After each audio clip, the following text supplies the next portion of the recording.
Let's talk mast maintenance. There's a lot you can and should be doing for your mast. It's up there in the air. I like to wash mine, usually at least at the beginning of the season once, just to wipe off all the crud and scum that builds on it over the winter. And to keep that surface nice and smooth so the wind entering my mainsail is as undisturbed as possible. You say, boy, Peter, that sounds pretty fanatical. Yep. If you got to do everything you can out there, man. I mean, these guys are fast, and yeah, I got to try to keep up with them and do everything I can. So big prep. So washing at the beginning. Also checking the shackles at the hounds where it all, about 2/3 of the way up the mast, where the shrouds meet and the forestay and all that. You got to check those babies all the time.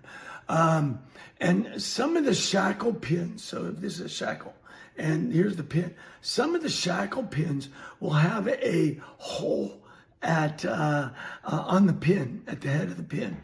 And that's so that you can put seizing wire, what they call seizing wire, stainless steel wire, through the pin. So you tighten up the pin into the shackle, and then you take wire, you run it through the hole in the pin, around your shackle 3 or 4 times, twist it, and then bury the end of that so it doesn't tear your sails up. And that keeps the pin from unwinding. Because that's why you want to be checking those shackles all the time, especially the ones that don't have those seizing wires in them. And so keep those pins not just snug. I give them another 1/8 or 1/16 of a turn past snug. I mean, I want them tight. I don't want my mast falling over, and I don't want my crew or me falling in the water because something failed up there. So keep those nice and tight. I like to put a little McLube spray. There's usually 2 big pulleys at the head of the mast, the top of the mast, that your main halyard runs through. I'll give those babies a squirt at the beginning of the season, every season, of McLube. Just keep them running nice and good. And then you want to look at your rigging. If you get kinks, that can weaken steel wire. All right, you get kinks in that shroud or forestay. I'd replace it myself. Oh yeah, I've been sailing with it for a season or 2. Well, good luck with that. But for me, no. If there's a hard kink in that wire rope, I'm replacing it. Ditto with the ends. The swage fittings and the eyes at the end of that wire rope. You want to inspect that again once a year at the beginning of the season is probably sufficient. If you have any little, like the wire rope, I forget what it is. It's like 17 strand. It's like 17 little small wire strands. If any of those have what I call pinged, where now they're broken, well, I still got 16. Well, you're living on borrowed time with that, all right? And I can remember being on one boat and I kept hearing this pinging sound. And we got back to shore. It was like, oh my God, the shroud was getting ready to part. So yeah, definitely zero tolerance on that wire rope in that regard. That's really not a mast item, but it's something you can check while you're doing it. Going down the mast, I talked about in an earlier one about putting I like to put a flag decal. What the individual recall flag, general recall, a change of mark, all those, they're on a decal you can buy. And I like to put that on the mast, usually on the starboard side of the mast. You're going to have a gray decal. It comes with the boat, and that gray decal will have a black line on it. They don't like you pushing your, I think it's the gooseneck, below that black line. So don't, but otherwise there's not much to deal with there. Always, as I think about it, use a mast bearing. So you have a cup on your front crossbar and then a bump at the bottom of your mast.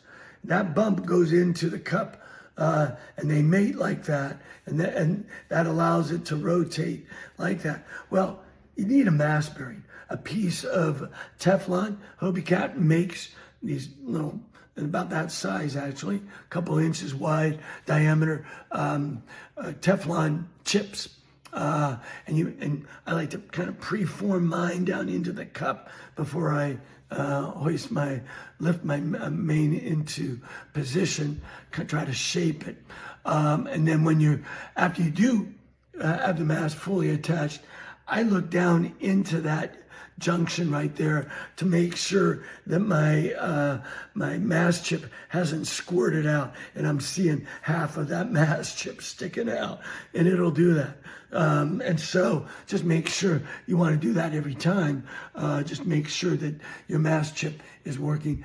I've seen people I've used wiffle ball. You take a wiffle ball, a golf wiffle ball, cut it in half.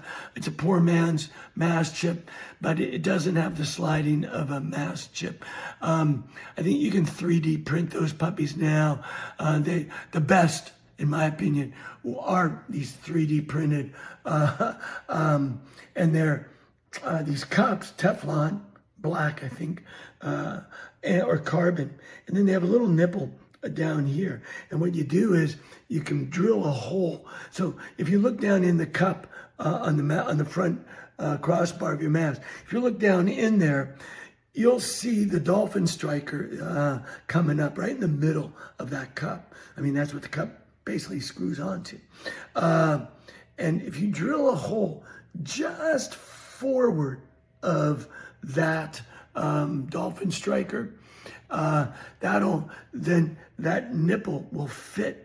I mean, you don't drill a hole, but yeah, I take a drill and a drill motor and a drill and maybe that deep into the cup there.